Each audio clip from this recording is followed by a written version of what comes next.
आप देख रहे हैं कच्चा चिट्ठा। कोरोना के कुछ मामले जरूर कम हुए हैं, लेकिन इस घातक महामारी का खतरा अभी भी पूरी तरीके से टला नहीं है। लिहाजा कोरोना के खिलाफ इस जंग में मास्क ही सबसे बड़ा हथियार है। न्यूज 18 मास्क के लिए एक मुहिम भी चला रहा है, #मास्क पहनो इंडिया। न्यूज 18 आप सभी से अपील करता है कि आप मास्क जरूर पहनें, क्योंकि सावधानी ही सबसे बड़ा बचाव है। आज कच्चा चिट्ठा में आपको दिखाते हैं कैसे पाकिस्तान में कट्टरपंथी हिंदुओं को देश से खदेड़ने पर तुले हैं। दरअसल पंजाब प्रांत के रहीम यार खान इलाके के भोंग शहर में सैकड़ों की संख्या में कट्टरपंथी जमा हुए और वहां के प्रसिद्ध गणेश मंदिर में तोड़फोड़ शुरू कर दी। सोशल मीडिया पर फैली एक अफवाह के बाद कट्टरपंथी इस कदर आग बबूला थे कि उन्होंने वहां रह रहे हिंदुओं की पिटाई भी की। लेकिन इस पूरे वाकये पर इमरान खान ने अब तक चुप्पी साध रखी है। सवाल यह है कि क्या इमरान के इशारे पर पाकिस्तान में कट्टरपंथी मंदिर मिटाओ अभियान चला रहे हैं?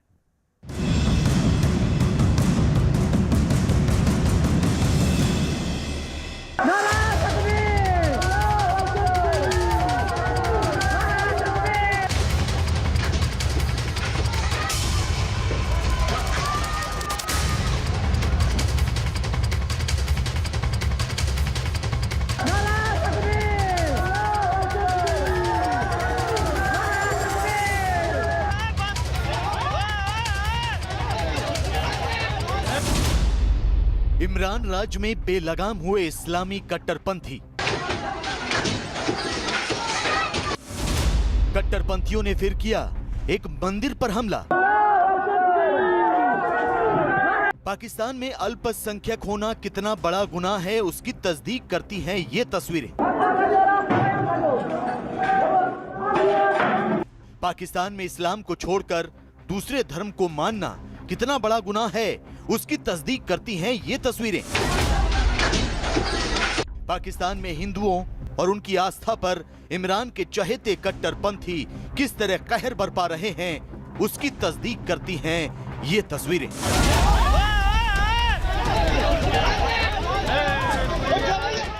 दरअसल पाकिस्तान के पंजाब सूबे के रहीम यार खान के पास स्थित भोंग शहर में कट्टरपंथियों ने हिंदुओं के एक मंदिर को तोड़ दिया। वहां स्थापित मूर्तियों को खंडित कर दिया, मंदिर के सजावटी सामान को तहस नहस कर दिया, मंदिर के दरवाजों और खिड़कियों को तोड़ दिया। और इससे भी जी नहीं भरा तो नारेबाजी करती भीड़ ने मंदिर को आग के हवाले कर दिया। कट्टरपंथियों के सिर पर जैसे खून सवार था, उन्होंने रहीम यार खान में रहने वाले करीब 100 हिंदू परिवार के लोगों पर हमला भी किया। कई लोगों को तो सड़क पर दौड़ा दौड़ा कर पीटा गया।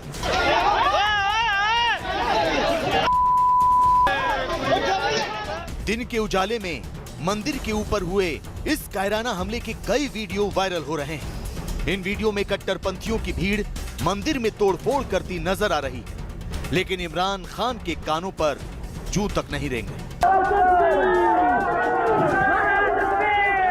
कोई 25-50 लोग बाहर आ गए हैं, सीपैक रोड को आके ब्लॉक किया है और ब्लॉक करने के बाद उन्होंने जो है वो जैसे उसको ब्लॉक किया, उसके बाद लोग थोड़ा थोड़ा बढ़ते गए और लोगों को उत्साह किया गया। मैंने फौरन IG, chief secretary, additional IG, RPO, DPO सबको मैंने बताया कि ये इशू है और उसके बाद उन्होंने थोड़ा बहुत एक्शन लिया, मगर उनके कंट्रोल में चीजें नहीं आई। हालांकि पिछले कई सालों से पाकिस्तान में हिंदुओं पर अत्याचार बढ़ा है, लेकिन इस कोरोना काल में हिंदुओं के धार्मिक स्थलों को निशाना बनाने के साथ हिंदू लड़कियों के जबरन धर्मांतरण के मामलों में कुछ ज्यादा ही उछाल देखा गया है। इससे अल्पसंख्यक हिंदुओं के मन में असुरक्षा की भावना भी तेजी से बढ़ी है, जबकि इमरान खान की सरकार में पुलिस के ढुलमुल रवैये और सख्त कानून न होने के कारण कट्टरपंथियों के हौसले और बुलंद हुए हैं। लिहाजा भारत सरकार ने इस बाबत सख्त ऐतराज जताया है। रहीम यार खान में मंदिर पर हुए हमले को लेकर विदेश मंत्रालय ने पाकिस्तान सरकार की निंदा की है और भारत में पाकिस्तान के उच्चायुक्त को बुलाकर आपत्ति दर्ज कराई। Within the last year itself, various temples and gurdwaras have been attacked, including the Mata Rani Bhatiyani Mandir in Sindh in January 2020, the Gurdwara Shri Janam Sthan in January 2020, Hindu temple in Karak in Khyber Pakhtunkhwa in December 2020. These incidents are occurring at an alarming rate, while the state and security institutions in Pakistan have stood by idly and completely failed in preventing these attacks on the minority communities and their places of worship. 1947 में बंटवारे के बाद नए देश के रूप में पाकिस्तान सामने आया। बंटवारे से पहले पाकिस्तान में सैकड़ों मंदिर थे, लेकिन वो धीरे धीरे खत्म होते चले गए। 1990 के दशक में तो पाकिस्तान में करीब 1000 मंदिरों को निशाना बनाया गया। तो इन 74 सालों में पाकिस्तान में शायद ही कोई नया मंदिर बना हो। हाँ, इस बात के सबूत तस्वीरों के रूप में जरूर सामने आते रहे हैं कि किस तरह कट्टरपंथियों ने मंदिरों को तोड़ने का काम किया है। मैं इस पर बहुत आक्रोशित हूँ। पाकिस्तान में ये घटनाएं निरंतरता के साथ हो रही हैं। हिंदुओं की आबादी लगातार कम हो रही है। कुछ ऐसा सुनियोजित प्रयास दिखता है कि जैसे अफगानिस्तान में अब कोई हिंदू नहीं रहते, ऐसा पाकिस्तान में भी किया जाए। मैं सोचता हूँ कि विश्व समुदाय को इस घटना का नोटिस लेना चाहिए। पाकिस्तान में अल्पसंख्यक अधिकार आयोग की एक हालिया रिपोर्ट में देश में सबसे प्रतिष्ठित हिंदू स्थलों की निराशाजनक तस्वीर सामने आई है। यह भी पता चला है कि पाकिस्तान का evacuee trust property board Hindu मंदिरों की सुरक्षा को पुख्ता करने में पूरी तरह नाकाम रहा है। हालांकि पंजाब प्रांत के रहीम यार खान में हुए मंदिर पर हमले को लेकर पाकिस्तान के चीफ जस्टिस गुलजार अहमद ने वहां के आईजी से रिपोर्ट मांगी है, जिस पर सुनवाई भी होगी। लेकिन गौर करने वाली बात यह है कि इस मामले में इमरान खान की सरकार हमेशा की तरह एक बार फिर चुप्पी साधे हुए। इमरान सरकार कट्टरपंथियों को ऐसे हमलों के लिए मौन सहमति दे रही है।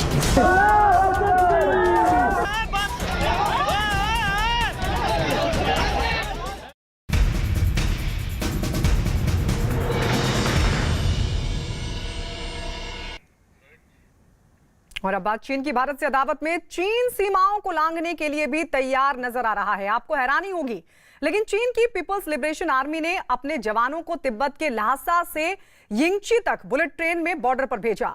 यिंगची शहर अरुणाचल प्रदेश के बेहद करीब स्थित है और ऐसे में जानकारों का यह मानना है कि पहली बार बुलेट ट्रेन से एलएसी तक सेना भेजकर चीन अपनी विस्तारवादी वाली जो नीति है उसको आगे बढ़ाने की कोशिश कर रहा है।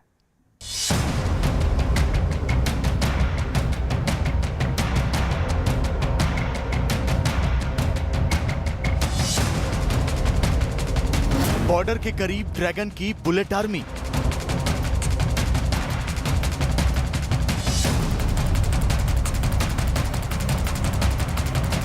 बुलेट ट्रेन से एलएसी पहुंची लाल सेना।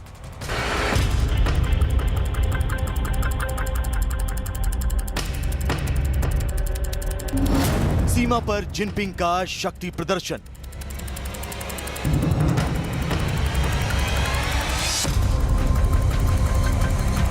भारत से लगती सीमा के करीब तिब्बत में चीन लगातार अपने आधारभूत ढांचे को मजबूत कर रहा है। नई सड़कों, पुलों, हवाई अड्डों से लेकर रेल नेटवर्क तैयार कर रहा है। चीन दावा करता है कि विकास के पहिए को घुमाकर वो तिब्बत को नया रूप देना चाहता है, तिब्बत को संवारना चाहता है। लेकिन ड्रैगन की असल मंशा तो तिब्बत के रास्ते भारतीय सीमा के करीब पहुंचने की है।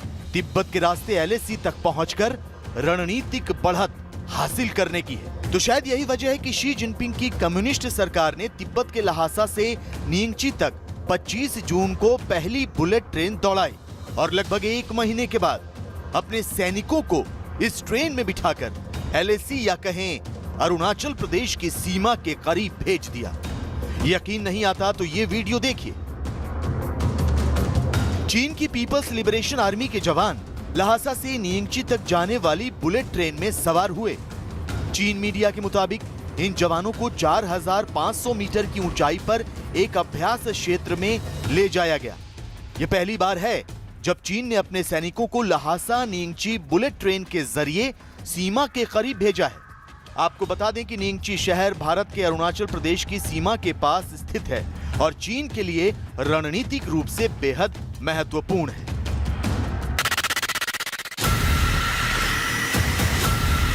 एक हफ्ते के अंदर एलएसी के मुद्दे पर चीन के अलग अलग रूप देखने को मिले।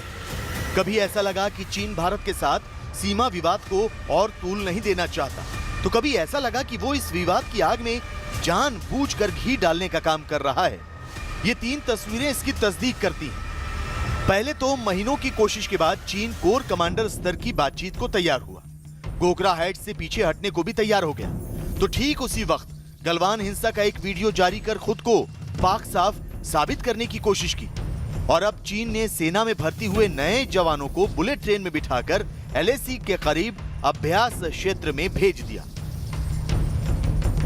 इस पूरी क्रोनोलॉजी से साफ हो जाता है कि चीन की असल मंशा क्या है। चीन किसी भी सूरत में अपनी विस्तारवाद वाली नीति से पीछे नहीं हटना चाहता। चीन LAC पर विवाद को जानबूझकर तूल दे रहा है ताकि वो भारत को एक साथ कई मोर्चों पर परेशान कर सके। पहला जो मकसद है कि चीन अपने ट्रुप्स को एरिया फैमिलियराइजेशन करने की कोशिश कर रहा है। दूसरा चीज़ इन सैनिकों को ये बताया जा रहा है कि इसी क्षेत्र में तुमको भविष्य में लड़ना पड़ेगा। तो ये एक बहुत सोची समझी रणनीति है। चीन का भूतकालों से, माओ के टाइम से 1 पाम 5 फिंगर स्ट्रैटेजी चीन की रही है। पिछले साल नवंबर में चीन के राष्ट्रपति शी जिनपिंग ने अपने अधिकारियों को सिचुआन प्रांत को तिब्बत में नियंगची से जोड़ने वाली नई रेल परियोजना का काम तेज करने का निर्देश दिया था। उन्होंने कहा था कि ये नई रेल लाइन सीमा के करीब इलाकों को सुरक्षित रखने में अहम भूमिका निभाएगी।